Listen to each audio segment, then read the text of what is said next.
Hey people, welcome to the channel. Stay for this one. I think it's worth your time. This is going to be the 10 most important lessons learned from the great blackout of 2025 in Spain. Now, I'll try to pace myself a little bit and not speak too fast and not too loud. Try to curse a little bit less, which I know I do every once in a while. I listen to your constructive criticism and I try to incorporate. Before we go on, as always, remember you have my books, which most of you folks probably have, but yet again, Surviving the Economic Collapse. A question that I got asked, is it the same book? No, it's not. This is based on the experience of going through the economic collapse in Argentina. Street Survival Skills is more of a practical preparedness manual in general. I think it covers most of the things I think anyone that is interested in preparedness should know. So that's Street Survival Skills, and Bugging Out and Relocating is just about that. Bugging out and relocating. Half the book is about bugging out, half the other book is about relocating.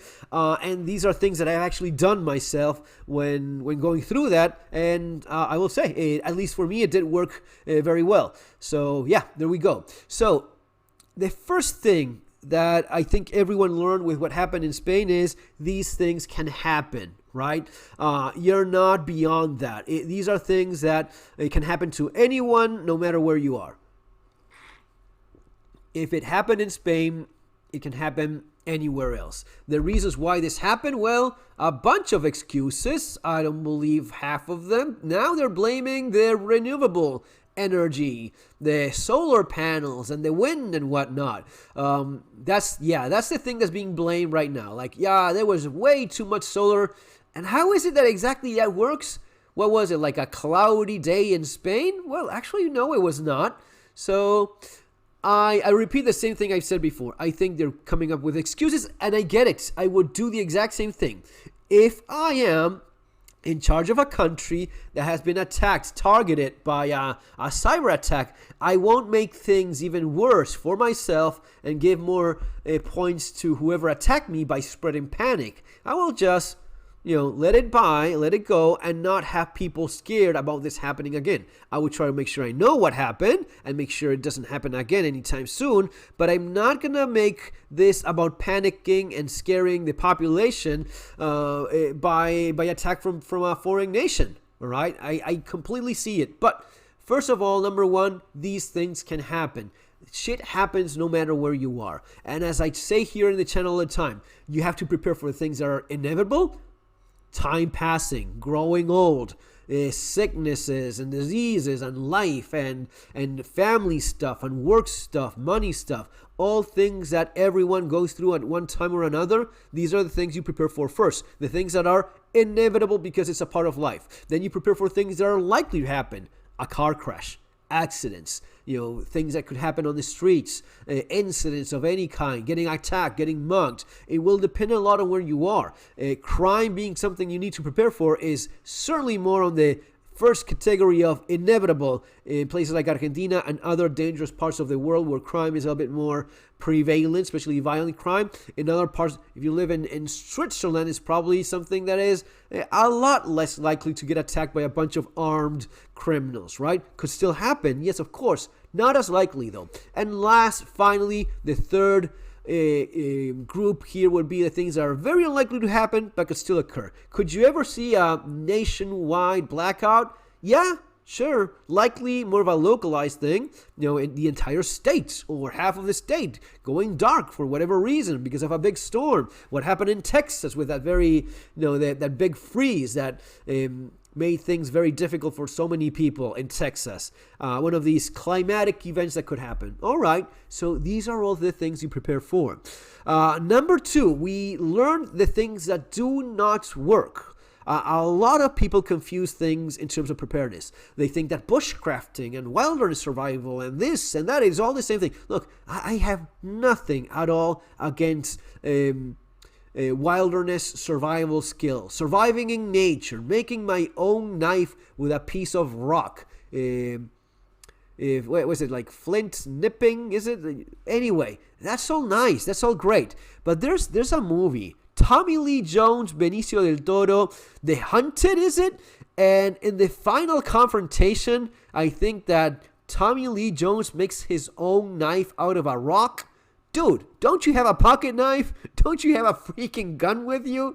Really? No pocket knife? You have to, just to have your final fight against the big boss, you go with a piece of rock that you sharpen? Okay, there's people that believe that's preparedness. They think, oh yeah, I don't need a knife. I know how to make my own knife. Now, don't get me wrong. It's awesome.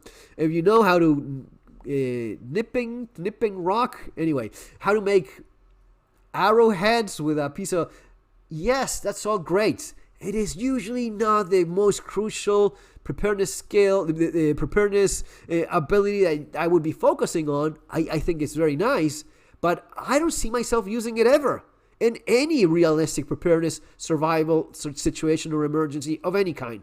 I will have a pocket knife with me. Probably I will have more than one. Actually, I will have more like 3 different knives with me at all times. I will have 2 blades in my multi-tool, a folding knife, and another little knife in my Victorinox. And even that one has 5 different blades, like average, right? And if I'm going anything that I just may have the chance of needing a knife, I will actually have one. Probably my own knife, the one made by Aitor that I designed for them. Just the way it goes, okay? But yeah, important to realize that preparedness does work. Number 3, remember when everyone was laughing about the European survival kit? This is pointless, 3 days of... Well, there it is. Yeah, people actually use those things. If you needed water, if you needed food, and people were surprised by, hell, yeah, I'm using that freaking radio that they told me I should get. Now, this isn't anything original, invented by the European Union lady. Having a radio is the essential part of any survival kit. We've been talking about these things forever, and even beyond, way before that, everyone knew that part of any preparedness kit for emergencies is having a little radio. Now, one of the things I saw is people thinking that you have a radio here in your cell phone. No, you do not. There's a good chance you're using data through the internet to listen to a radio station. Some of the older cell phones did have FM receiver, but that's very rare these days. It's really not all that common, and mostly because of money. Unfortunately, they just want to sell you data, and they don't want you listening to free radio, FM radio. It's gonna ask you to put on the headphones to use as an antenna. If it's not asking you to have the headphones to be used as an antenna, then you do not have an FM radio in your phone. That is most likely the case. If you have one, great, but keep that in mind. That's why these little things are so important. Just a basic radio.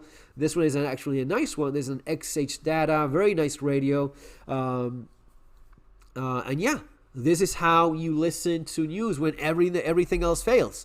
This just goes to show how important it is to have cash, how important it is to have reliable ways of getting information when everything has collapsed. There's no power, there's no internet, there's no cell phone connections, and yet, how is it that you know what's going on? When things are going to get fixed? What is it you should be doing?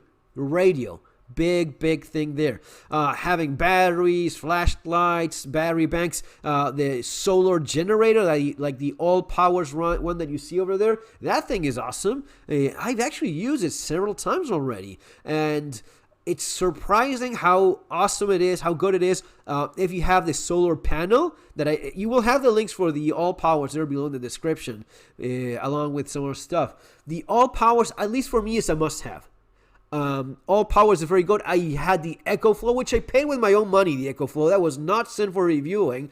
The all powers that was R1500, I think it is the model with a solar panel. That was sent for reviewing. That thing is great, much better than the EcoFlow that is fucking expensive was back in the day.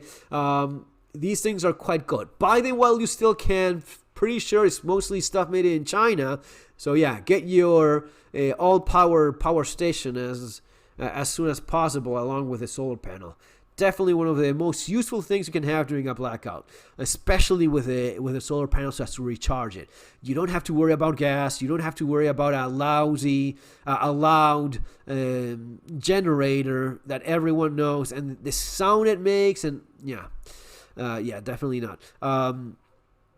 Number 4, Life 360 app.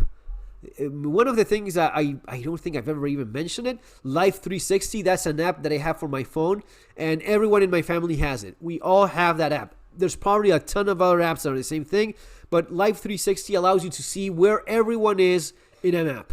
That is awesome. Oh, I don't want to have a tracker. Dude, you have a cell phone, you have a tracker already. You might as well be on the side of things where you take advantage of it.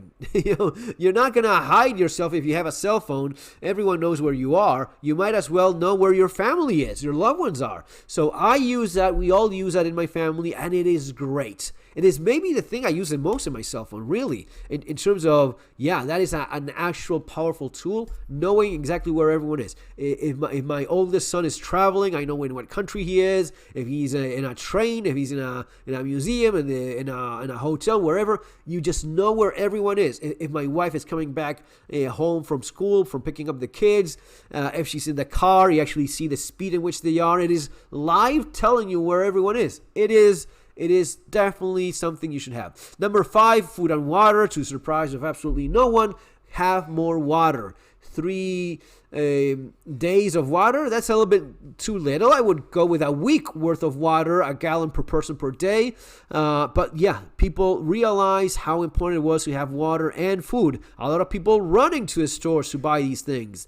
Number 6, people, insecurity, and society in general. If this had been the case in the United States with a nationwide blackout, you would have been seeing many cities burn. Not in Spain. In Spain, people were like, yay, power is back. Or, okay, we will have to wait. Or, oh, it sucks, I'm stuck here. I can't get a flight. There were people stuck in elevators. There were people stuck in trains. There was people stuck on in a number, it sucked. Make no mistake. Don't get me wrong. But there was no mass looting. Not only there was no mass looting, I haven't seen footage of any kind of looting at all. So whatever there is out there, it was really minor, if at all. People are just different in different parts of the world. We have many similarities. We have many differences as well. In the case of Spain, people are quite chill, not prone to violence. And it is something that if this same thing had happened in Britain, in UK, you would have seen what you've seen before. We've seen these things happen before. They burn everything down. They start looting. They start getting wild. Why? Well, because it's a different society. Why? Because of the Spanish and British. It's more about the other, more diverse origin that shall not be mentioned from different parts of the beautiful world that have reached a critical mass. And not only that, they have a complete disdain for Western society. So as soon as they can start looting and burning, they do. Not in Spain. I don't know exactly why it is. Well, I'm kind of suspicious that's because of the much lower number of beautiful, diverse creatures. And that shows. You can tell. That's why it was not everything. And it was, you literally see people that were like having a beer while waiting, until power was restored. It was going to be like 8-10 hours, and kind of it was, and people were waiting, and just checking out their loved ones if they could get through on their cell phones and the connections, and walking back home. Again, people in Europe are used to walking a lot. People in Europe walk all the time. It's not as if they haven't done it before.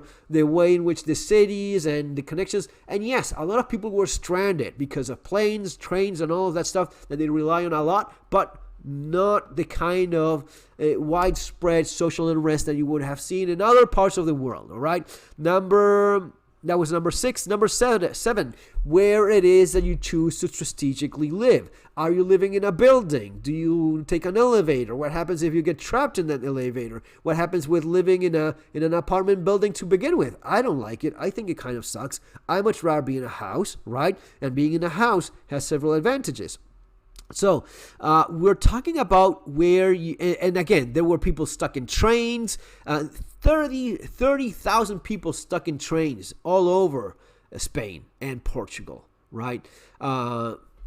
Just what happens. Now, you don't have much of a choice there. You either walk back if you can, or you wait until power is restored, right? But in terms of where you live, this is a very important strategic decision that you have to make. This is more of the advanced preparedness sort of thing, which is avoiding problems entirely if you can, And a lot of that because of where you chose to live. Now, having been doing this for as long as I've been, having read Mel Tappan, having thought and learned and analyzed these things for so long, I think that's kind of the sweet spot. You don't want to be in the middle of a big city. I don't want to be in a cabin in the middle of nowhere either. I think that the best spot to be in life, geographically speaking, is medium-sized town, maybe a little bit on the outskirts, close enough to get everything I need soon enough, close enough to hospitals, entertainment, social stuff, gym, work opportunities, study, education. You want to have a medium-sized town with everything you need and avoiding the things that you have in main capitals that you don't want to have, and trying to avoid as many natural potential disasters as possible. Nowhere that you have earthquakes, not only recent but historically floods in the area, wildfires, reducing the risk of everything as much as I can, and maybe combine it with a mild, nice weather in case of interruptions of power, electricity, whatever thing that's going on. I want to have the best possible climate I can. I want to have a safe place to be in. Oh, sounds perfect. Well, you can have maybe not everything. There's no perfect place, but there's places that are definitely better than others. None of this is going to be a surprise for anyone that does a little bit of research. You will find these if you look. And some places are definitely better in this strategic point of view that I'm discussing here than others. You have to go with the best option available to you. All right, let's move on. 8, wearing comfortable clothes. People all of a sudden had to walk back home. And I've explained this in my books and whatnot. Here in Street Survival Skills, I actually explain this in terms of, if you're not home, try to have as much of that as possible, right? When you think about preparedness in a strategic manner, you realize that there's things you definitely want to have, like, right, there we go. So 7 circles of preparedness: your body, your mind, your EDC, your home, your workplace. Right there it says workplace. Why? Well, because if you work in the middle of Madrid and you may have to walk home one day because you're, I don't know, 10 miles away from home. Can you walk 10 miles in a day?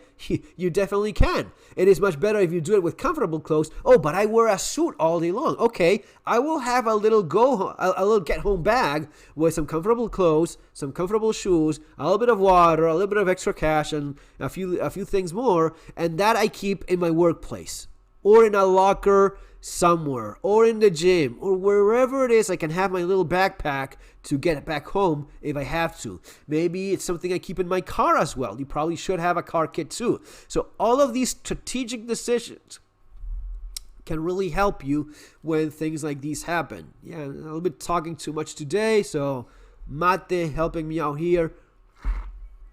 9, EDC. One of the things that you saw a lot of is people that were caught in the subway. People caught in subways, people caught in buildings. Your EDC is essential. A small flashlight can be literally a lifesaver at times. But even in these cases, it is very nice to have the things that you know you need. Someone was commenting he was not in this. He was in a supermarket, and lights went out, and there was no electricity, and he had his little keychain flashlight. And right next to him there was a lady with a cell phone using the cell phone as a flashlight, which I told you guys many times. Your cell phone is not a flashlight. The cell phone with a camera and a flash. And the lady was, I'm running out of battery, right? Because of course it's your cell phone, and you're eating up the battery with a flash. No, have a proper flashlight as part of your EDC. And even talking about getting trapped in an elevator, or in a train, or wherever it is, if I have a Leatherman with me, maybe I can remove a few screws here and there. Maybe I can remove one of these handles to hold on to something and use it as a lever. There's options if you have a tool with you.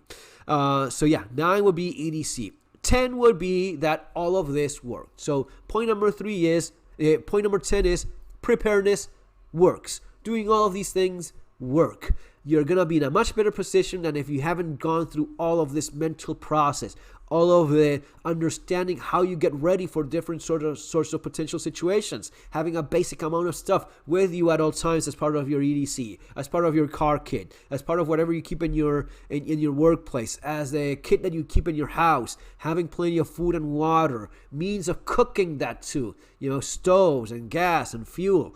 All of these things really help you a great deal. Having the emergency cash, having the radio, understanding that the radio in your cell phone that uses data does not work for this sort of stuff. So all of these things, all of these details matter. Folks, it's going to be all for now. See you on our next video. Take care.